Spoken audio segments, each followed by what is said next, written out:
Hello, hello, hello, wives.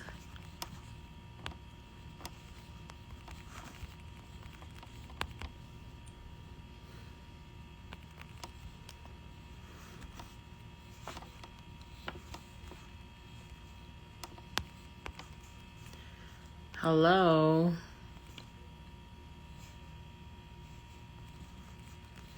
Hey, Miss Lady. Hello.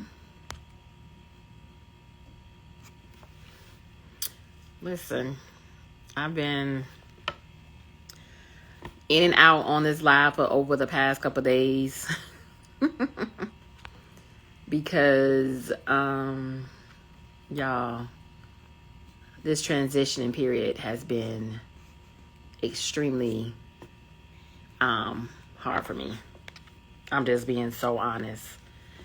And the best way that I have learned to really walk through it is to really just kind of talk about it, to kind of like come on and hope that I can be a help to someone, else that's on their journeys. Even try to emphasize why I am so passionate about what I do as a coach. Like I said, I know a lot of times my stuff come off very, very controversial. I'm very direct and straightforward because I don't really think wives understand the depth of this assignment.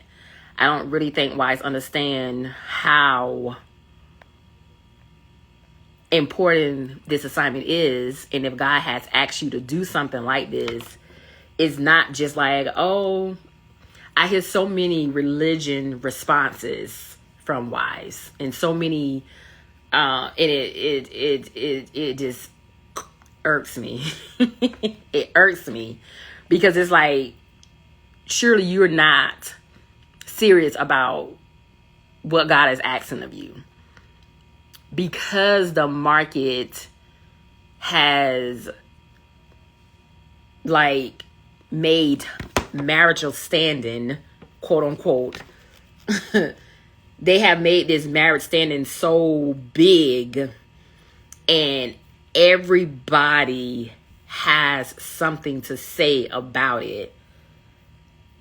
My frustration with it is people are not taking this assignment seriously. It's just another highlight, another trend, another big thing that people are just talking about and they're not taking it serious. And when I think about, and I don't want to get emotional,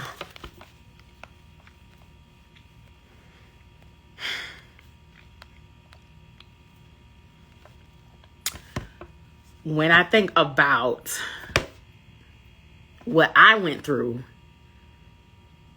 and what I still even go through to this day, even now. Yes, I'm a wife coach, but I'm still a wife. When I think about all the hell and all the stuff that I went through, when I see this stuff, it's a joke to me. It's a joke. And like I said, religion folks have made it to be just like another, oh, we just, trust in the Lord and, we're going to just, God hates divorce and, we're going to just continue to believe God. And it's like you're saying things with no power, with no authority, with no revelation. You're using a bunch of fluffy words. And I know y'all probably saying, Coach, this is Sunday. You doing this on a Sunday. But I just came from church, right? And once again, I always share with y'all, God, he comes for me first before I can even come and share with y'all. And you just see a lot of people using a bunch of nice fluffy words about this. And it's like, you have wives who are going through hard times and dealing with something hard like this. And they they're following this trend. They're following these things thinking like, oh, this is what we're supposed to do, instead of seeking God's counsel for themselves, instead of seeking God's instructions for themselves. So I'm going to be transparent. Yesterday, I was, me and Mrs. C was having our little, we call it our Saturday session. That's our thing. We call it our Saturday session. When he come home, our son is at work, and that's our time to kind of like, chill out or whatever. Most of the time. And so he had mentioned again, but he was more detailed this time about, when he was in the hospital. This is a conversation that we, it kind of just comes up, and he was sharing with me this time though about, he gave me more detail as far as when he was sleeping and what was taking place with him when he was, asleep. And I think I've shared with y'all, like, God talked to me through different things or whatever. Well, one of the ways that God talks to me, or I feel like God speaks to me, is through my phone. Like, certain pictures will pop up on my phone, like, randomly. And I don't know if you got an iPhone, like, you get pictures that pop up on your phone or whatever. But for some reason, it's specific pictures that pops up on my phone. And so it's this one picture of my auntie who passed away a couple of years ago. And she was just, oh my God. And I think that's why I'm just emotional.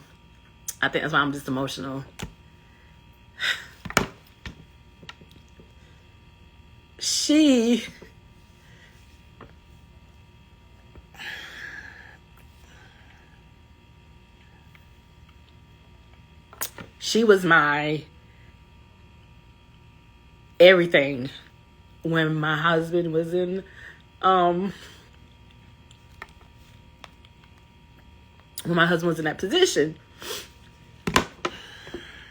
And so I remember before she passed away, I think it was around this time. And I remember the Lord telling me, like, get ready. Like, she had been sick for a very long time, like over 15 plus years. But you wouldn't have known she was sick because of how she showed up for herself.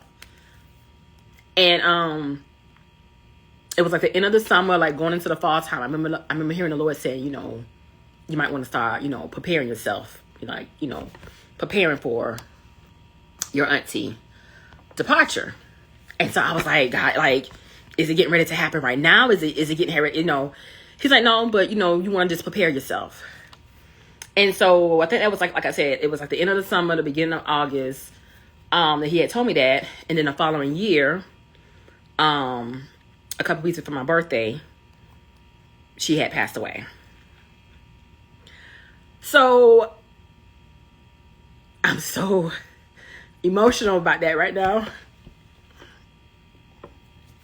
Anyway, she pops up on my phone from time to time through my pictures, and every time I see her picture, it was me and my husband. It was our 13-year anniversary, and we had went to go visit her, and she would always tell me, Tanika, God's gonna do it for you, babe. God's gonna do it for you.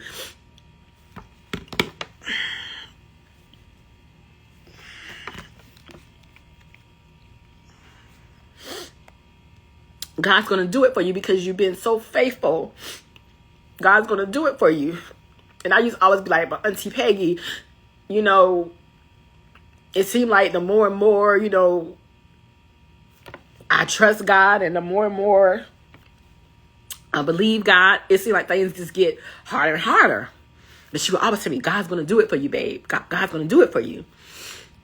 So when my husband got sick, naturally, of course, I called her and, told her, what was going on or whatever. And, my auntie, she was like my angel. Like, she was not at the hospital. She didn't come and visit us. She wasn't, she didn't, come from, because she was in West Palm Beach. She didn't come from Florida to come and be there with us, but her presence was so profound. Her presence was there. And it was like she was literally walking me through the steps, praying me through, talking me through, literally being, supernaturally that strength that I needed to be for my husband. Mind you, me and my husband, we were separated for 2.5 years prior to all these things taking place. I'm going somewhere with my story. And so when me and Mr. C was talking on yesterday, and he mentioned him being in the hospital, and I had been seeing my auntie's Peggy, picture pops up. He mentioned her as well. And he was like, I never did tell you that when your auntie told the man, this is in his dream, he's explaining to me about his dream, because he was saying basically this man was telling him, hey, come with me this way, come with me this way, and we're gonna get you all cleaned up, we're gonna get you in some nice clothes, because he was telling me that in the dream he was real dirty, it was dark. And this man kept on trying to tell him, like, it was showing him where they was going to lay him at, where he was going to be. Basically, it was the death angel, basically trying to, like, tell him, like, to come on. And he said the young lady, which this is the part that he never told me about. He said it was a young lady with him. And if y'all have heard my testimony, I've shared before with y'all that, one of the young ladies that my husband was dating had passed away. And the young lady, he said, that was with him, she ended up going with the man, right? Like, she ended up going with the man. But my auntie, was there with us. And when the man was telling, my husband to come, my auntie said, no, not him. Like, he's going with us, like that.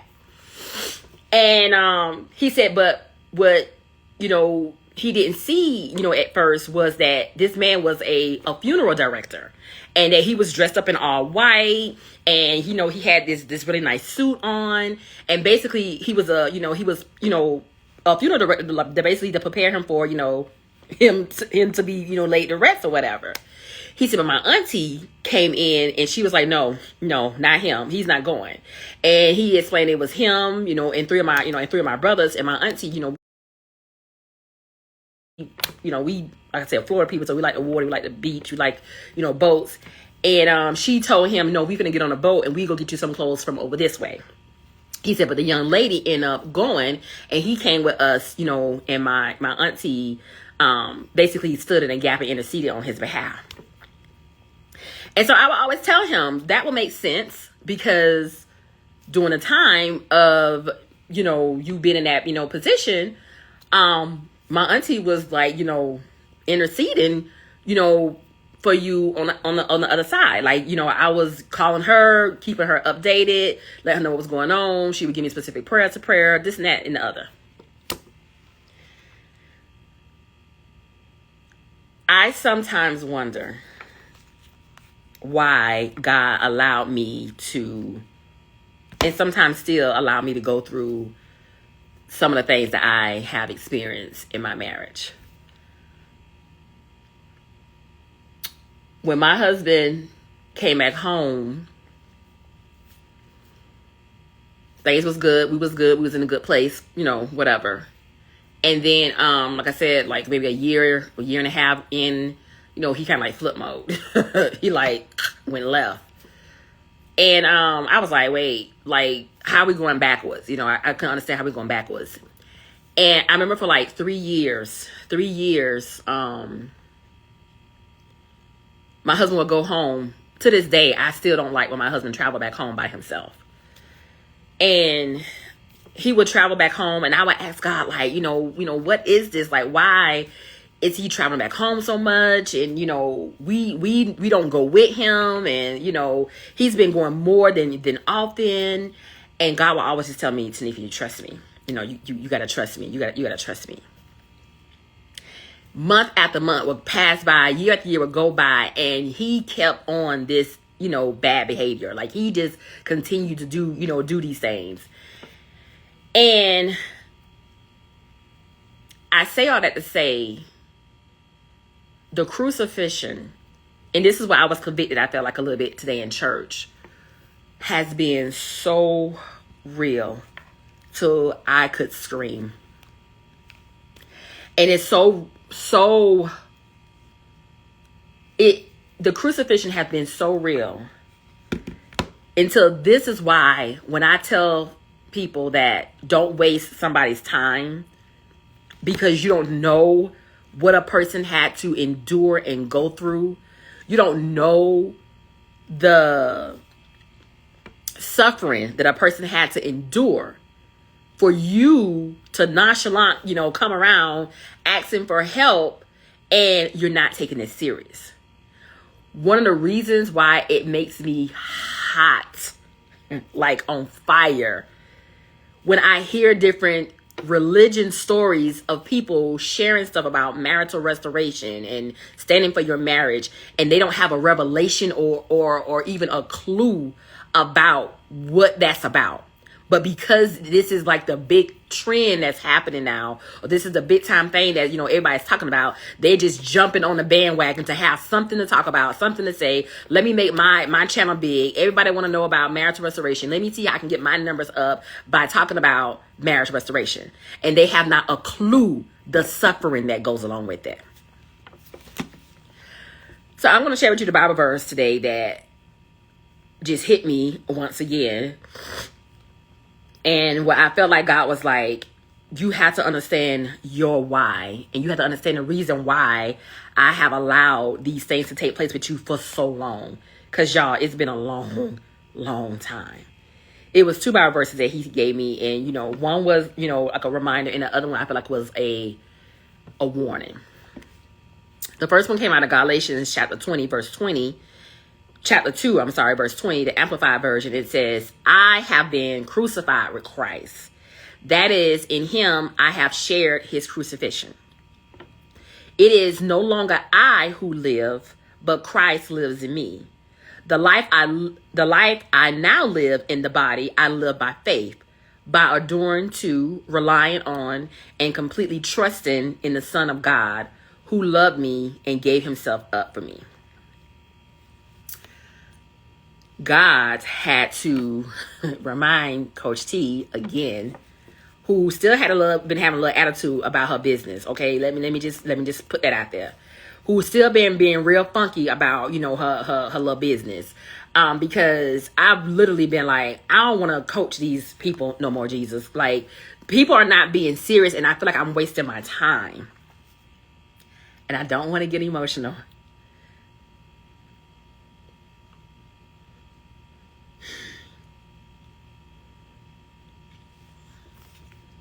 I told him I don't want to do this anymore because people are wasting my time and they're taking this journey as a joke. They're not serious.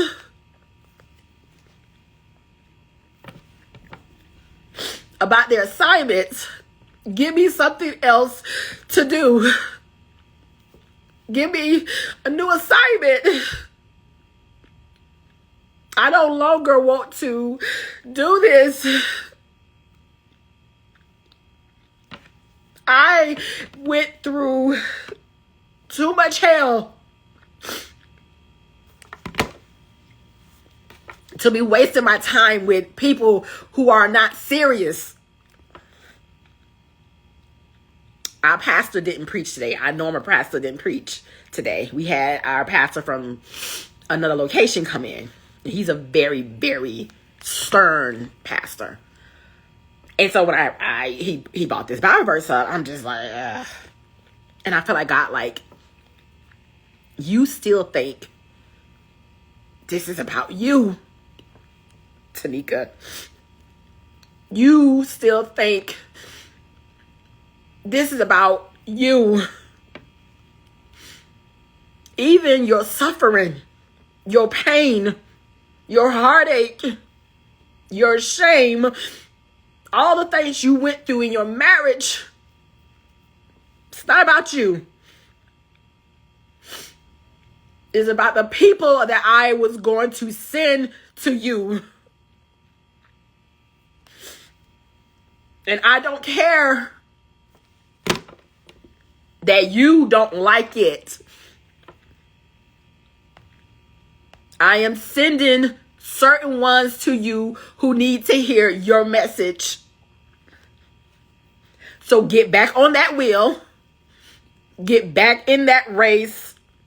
And continue to do what I told you to do.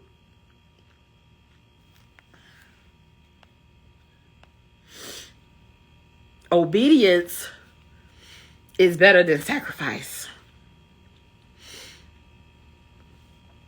And Coach T been struggling with being obedient to God in reference to this, because I keep saying people are not taking this serious. They're wasting my time. They're wasting your time, God. They're not about their business.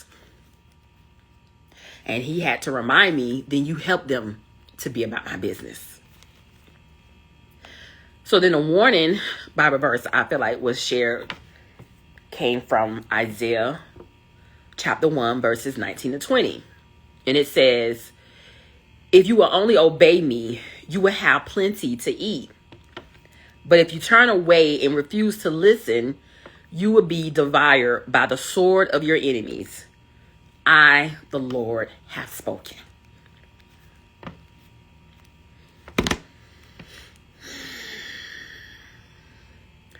I used to have my auntie here, kind of like as that push, right? She was kind of like that motivation to keep going. She was kind of like that push to help me to stand firm in my faith. I have, had a mentor. I have accountability partner. I have a therapist. But the Lord had been pointing out to me that I've been showing you your auntie's picture to remind you to keep the faith. To keep the faith. Somebody is listening. Somebody hears you. And when I am finished with you on this wheel, we can move on to the next place. He has even used my husband. Like I think I've shared with y'all, a couple of, videos where my husband honesty, his honesty lately has been so, it's like, it's sometimes it's so hard sometimes to hear his truth, like what he was thinking. And, he even shared that, he was saying, all these different women that I have poured into, and, every time I talk to another woman, it seems like her life prospers, and it seems like, things for her, gets better, but my life still seems to be, going down. Immediately, I'm like, and Lord's like, shut up and listen to him. Like, listen, that's your problem. And so he went on to say, I've been looking for, which woman that I'm supposed to prosper from. And I could never understand why I would be involved with all these different women. And, I know, every time I'm involved with these women, these women, their life will prosper. Not because I gave them money, or not because I was doing things for them, but something about my presence and me being in their life made them prosper. And then he paused and he looked at me. And then the Holy Spirit was like, now you talk. And so I said, well, honey, you have the gift of a husband. And he does. I said, and so naturally, when you enter into these, women lives, or, you in their presence, you have the gift of a husband. You carry the gift of prophet, priest, and king. You carry that gift. And this is not something I just made up. This is something that God had gave me before me and my husband even, got married. My husband was a husband to me before we was husband and wife. And so I had shared with him, you have the gift of a husband. I said, but then you have to also understand, husband, why these things wasn't working. It's because they was not your wife. I'm your wife. they were not your wife. And how do you think, or how did you think that God was going to bless you with another woman, and your wife, the one that you're married to, you're not doing right by her? So you were not going to be successful in these areas. It didn't matter how much these women woo you or these and that thing. You were not going to be successful in this area because you are my husband. You were not their husbands, and we were still in covenant together. And the Bible reminds me in Ecclesiastes, and I didn't say this to him, I'm saying this to you, wife. The Bible reminds me in Ecclesiastes that a 3-cord string, a 3-cord rope is not easily broken. And that's one of the reasons why I always tell wives, it is not necessary that you need your husband to help you, or you need your husband, for that marriage to work. No. God is slap in the middle of that. And as long as God got one willing and obedient vessel out of that covenant who is willing to say, yes, Lord, yes, I surrender my will. Yes, Lord, I submit to you. Yes, Lord, I sign over my ways. As long as God has that one person in that covenant that's willing to do that, all he needs is a one yes. God can turn that marriage around. God can turn that marriage around. And so he listened. He was like, oh, well, that makes sense. That makes sense. I was like, yeah, and a lot of times these men, they're not aware of these things. They thinking that they're going to prosper in another man's vineyard, and you're not taking care of your vineyard at home. You're not doing what you're supposed to do at home. So I'll just wrap all that up to say, I don't like change either, wife. And my faith have been tested in my business over the last couple of weeks, where I literally felt like I do not want to do this anymore. I do not want to do this anymore, Lord. As much as I have helped, individuals, as many, I don't want to do this. And I had a session on yesterday with a client who just blessed my entire soul. And even those things, it was a reminder, like, why you have to stay in the race, like why you have to stay on this wheel, why you have to allow God to continue to do what he is doing. I have been crucified as a wife. I mean, torn into pieces as a wife. Some of the things that God has asked me to do as a wife, has asked me to endure. There's no way, there is no way half of the ladies that I encounter would be able to do those things. There is no way half of the ladies that I encounter would be able to endure those things and be okay with it.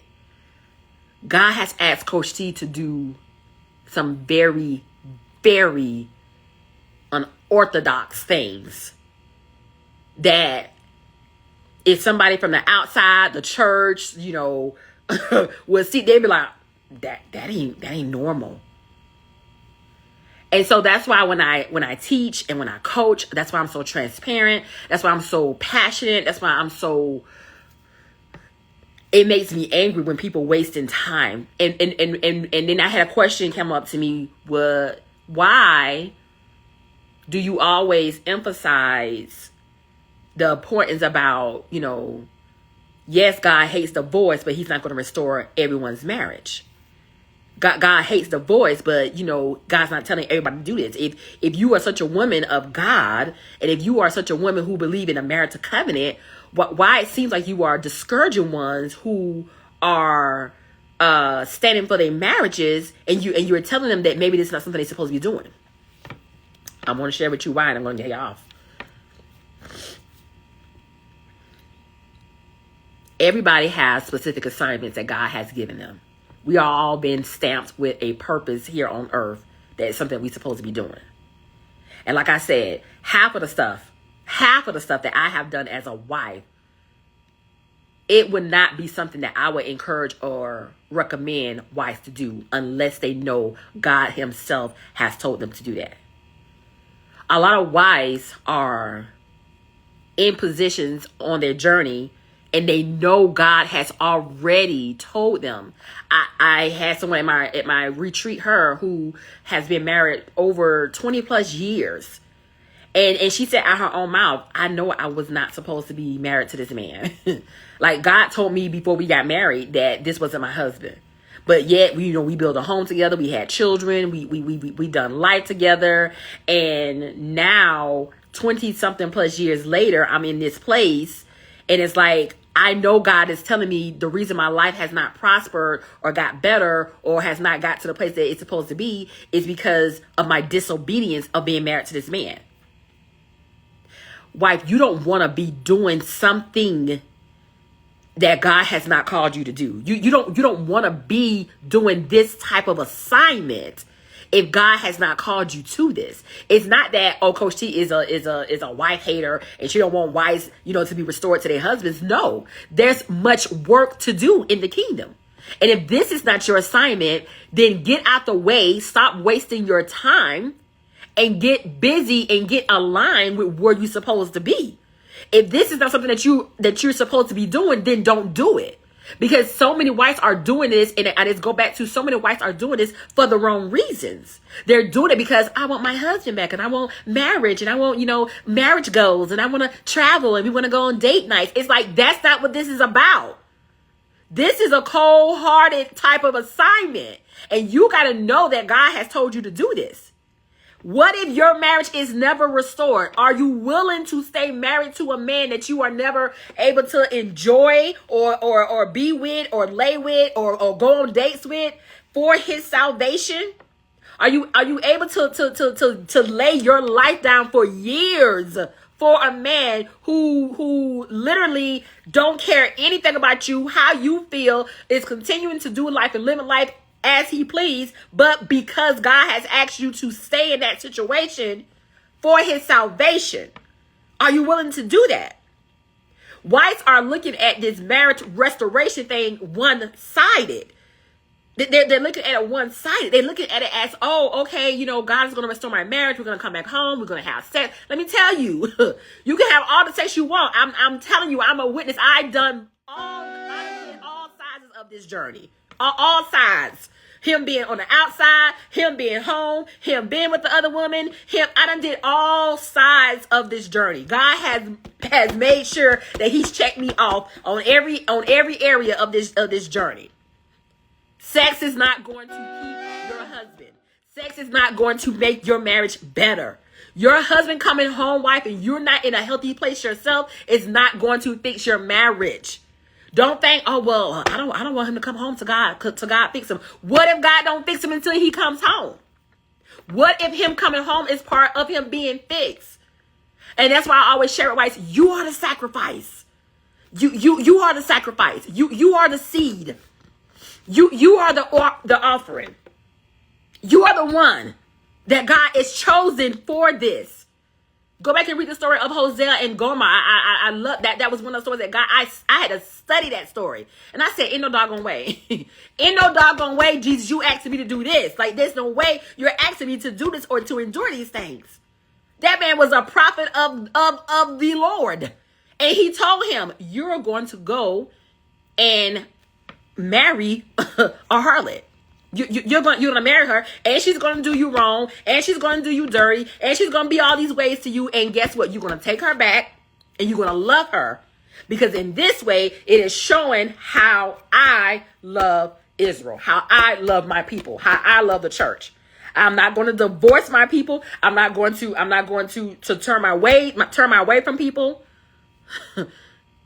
I wonder, some of these wives that I encounter, are you really, really sure God has told you to do this? Are you really, really in a place and position where you are able to sacrifice some of the things that God has asked you to do? Are you really, really ready for that type of persecution?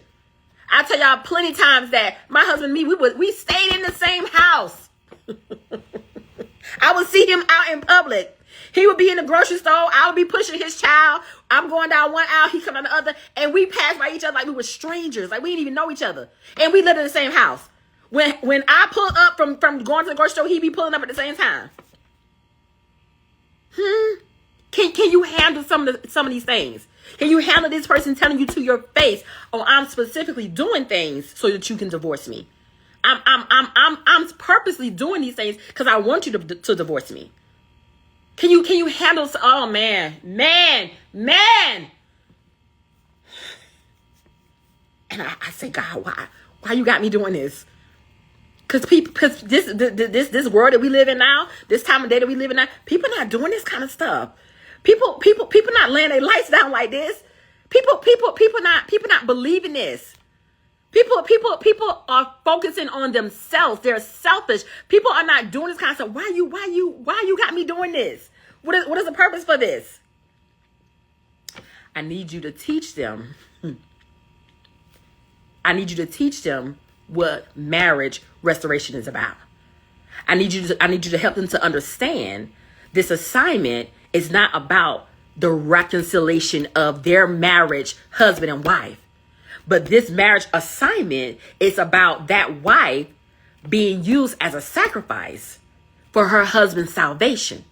And even if her and her husband never comes back together, even if her husband never comes to him senses, even if things between them never gets right, I need that wife to understand that and this is why I go back to when people say, oh, well, God give us our own free will. God gives us our own free will. Yes, he does. And he's going to do whatever he can to make sure to turn that heart, to get that person's attention. He's going to use whatever he can. And this is why it's so important for wives to stay on guard and stay in position, because God is fighting for your husband.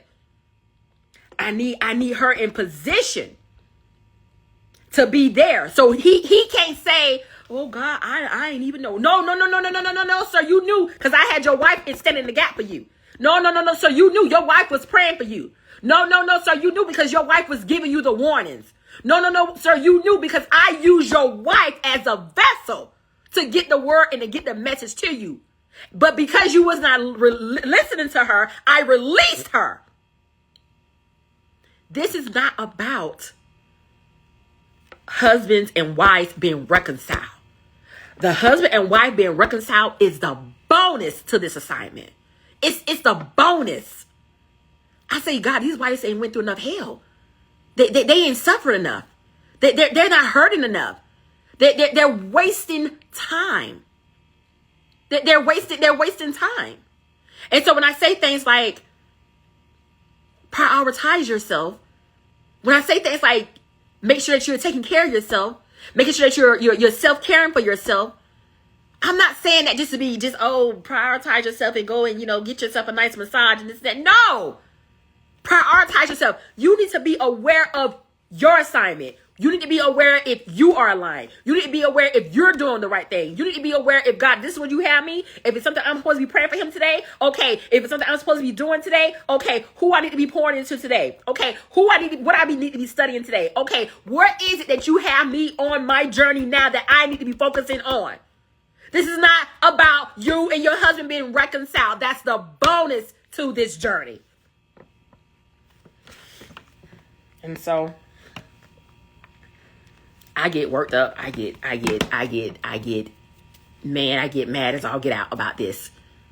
Because I know what I had to go through. I know some of the stuff I have to still stand through. Like I said, I hate it. I hate it to this day.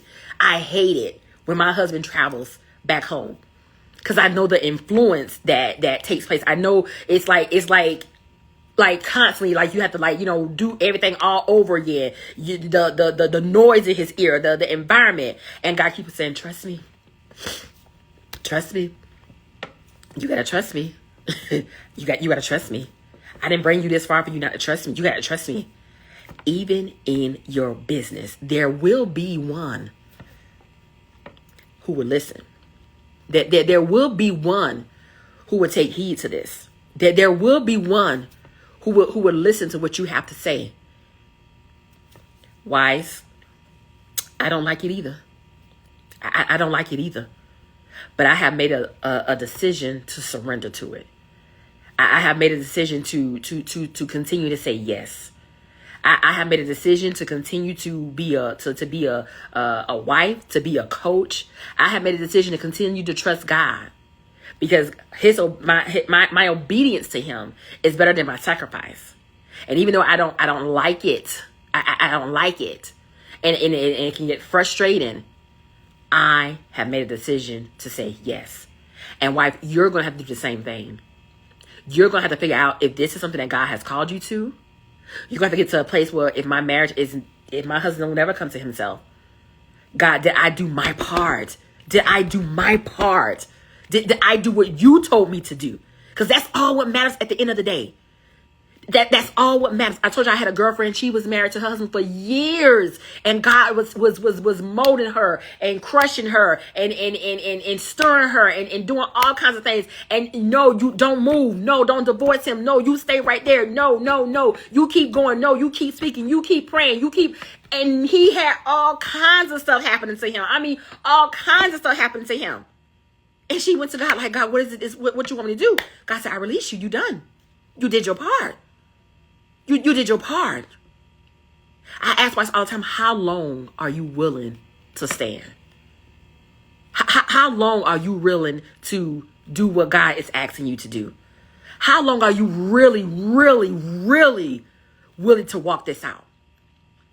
Because some coaches believe that, I don't think that God wants you just to be suffering for the rest of your days. And I don't think God wants you to just be, having to go through all this hardship all the times. And I don't think you were supposed to be just in hardship and suffering all your life.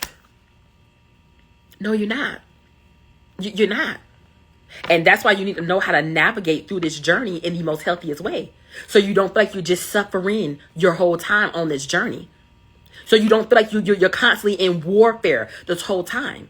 Wives have to learn how to still continue to live as they are being obedient to what God's asking them to do. Paul talked about that thing on his side. How God kept him humble. No, it's not about you suffering the whole time. That's why you need to learn how to self-care for yourself and take care of yourself, so you can continue to be the best version of yourself as you're trusting God. But you're doing what God has asked you to do. You're standing in a gap. You can go weeks and months with just lifting your husband up. And then one day, because you have been obedient and because you have stood still and because you continue to trust God, one day God will say, it's time to move. It's time to move. I shared with y'all that I love the movie with Will Smith, Hancock. And how the man was telling him, let them miss you. Like, let them miss you. You need to go somewhere and go get yourself together. And then one day they're going to call you. And when they call you, you're going to be ready. They're going to be like, yes, yes, yes. And so sure enough, Will, he finally surrendered. He's like, all right, I'm going to go. And he was in there for 3 years. And then one day he's like, man, they're not missing me. They're not calling me. They're not asking for me. He said, keep on trusting. They're going to call you. They're going to call you. And then boom, one day, all of a sudden, man, it's time to get ready. We need you. It's time to go. But wives are not going to be ready for that moment. Wives are not going to be ready for that part because they're so surface minded. They're so, I want my husband. I want my husband so we can do things together and we can do ministry together and we can travel the world together and we can do this together and we can do this. And it's like, you missing the whole point. God wants to do something so much greater and so much bigger. This is not just about these little small, little churchy things. No, God wants to do something grand. God wants you to let your life be a representative to somebody else's life who is crumbling and crashing, and to somebody else's marriage who's falling apart. Will you be ready? Have you stood the test? Have you endured? Have you took your suffering like a good soldier? Did you stay in a race when you wanted to give up? Come on, Jesus. Did you continue to persevere when you wanted to throw it all off? Or did you say, oh, no, maybe this is not for me. Maybe it's not. Maybe it's not. And this is why you need to find out. Because the Bible says it's the ones who endure to the end. It doesn't matter how, it's not the strongest, it's not the fastest. It's not how well I'm doing all these little assignments, and I'm doing all these little courses, and I'm doing all these little, I'm in this small group, and I'm in this group. It's how long can you stand? How long can you stand? How long can you wait? How long can you believe? How long can you trust? How long? Wife's not ready for this type of assignment. So that's it. that's it. God told me you don't have an option in this. You don't have an option in this. Yeah, you do. But now you're walking in disobedience. So your choice is you don't do it. But now you're disobedient. And when you're disobedient, now you give me the right to allow. I take my hands off of you and I let the enemy have his way with you. Because that's what happens when you're disobedient. That's what happens when God has an assignment for you, wife. That's what happens when God has a call on your life. That's what happens when God has called you to a place and he's saying, this is not just about your husband. This is not about you and your husband coming together. This is about the work that I have for you to do. Oh, you're not going to do it? Or you're not going to? Okay, Grant, stand still. I'm going to let the enemies have their way with you. So, again, I want to encourage the wives who are serious, who are seeking not just marital restoration in a marriage, but they are seeking, God, what's the reason that you called me to this?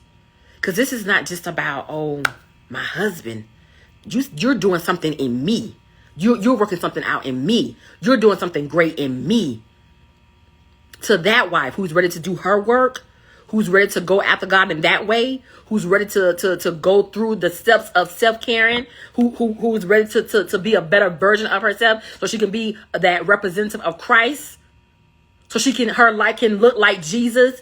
Even when all the darts are thrown at her, all hell is breaking loose, everything is breaking loose in her life.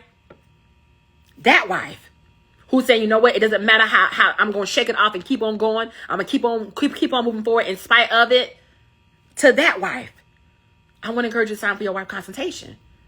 I want you to sign for your wife consultation. If you're not on this surface base, I gotta do these things.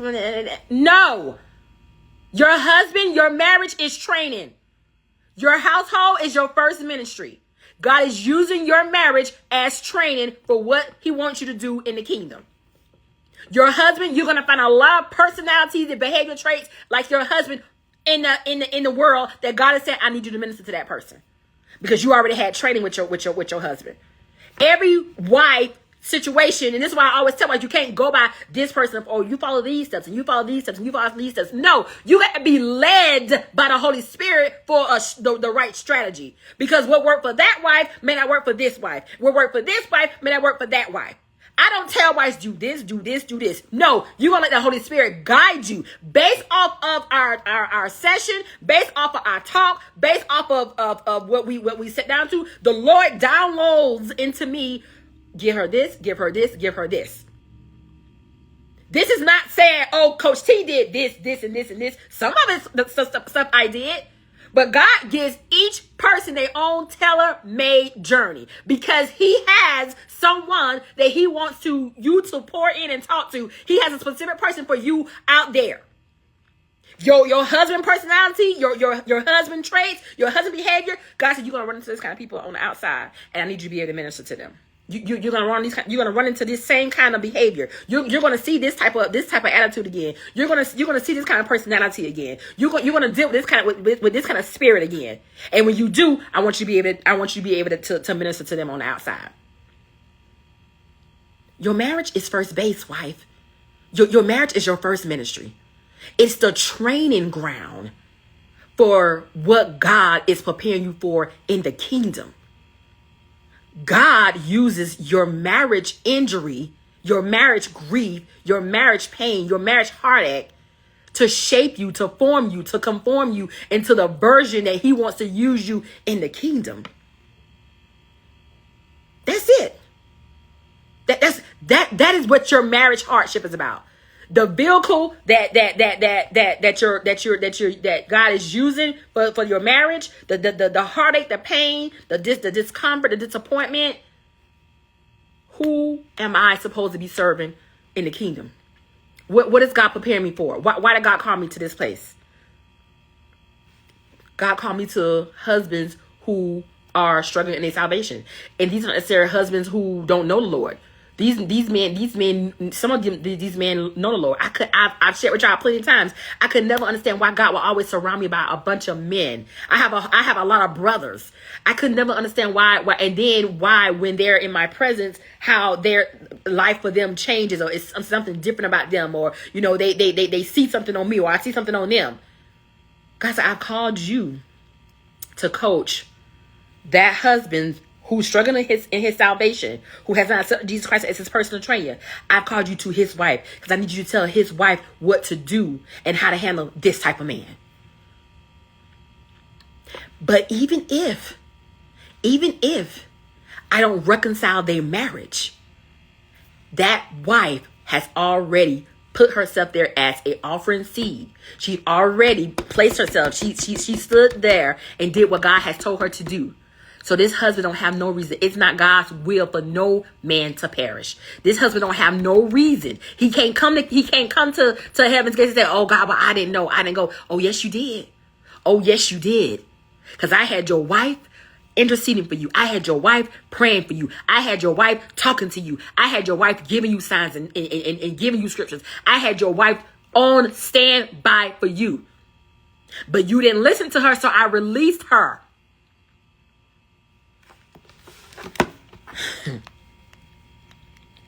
When you're ready to get serious about your journey and you're not looking at this out of one way, sign up for your consultation. Let's do your work. You need a plan of action. You don't need a whole bunch of scriptures. You don't need a whole bunch of fluffy words. You don't need a whole bunch of religion speeches. You need a plan of action. You need a strategy. Because when the enemy comes knocking at your door and your marriage is being bum rushed, you better have a strategy plan. You better have something. You better have something on guard. You better know what to do and what tools and resources to pull out on how to use against that enemy who not only wants to destroy your household, who not only wants to destroy your husband, but he wants to destroy you too. When you are serious, wife, sign up for your consultation. Let's talk. www.marriagechroniclesbytanika.com. Blessings.